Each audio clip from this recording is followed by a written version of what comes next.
கர்த்தருக்கு ஸ்தோத்திரம். இன்றைய வசனம். தேவன் தாமே இன்றைய வசனத்தை கொண்டு உங்களை வழிநடத்துவாராக, ஆசீர்வதிப்பாராக. ஆமென்.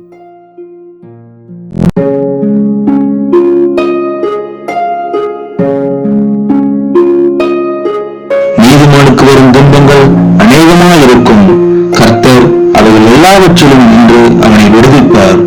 34 சங்கீதம் 19 வசனம்.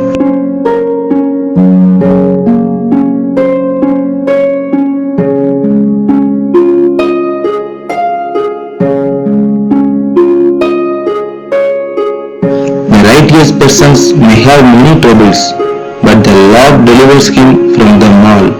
Psalms 34:19.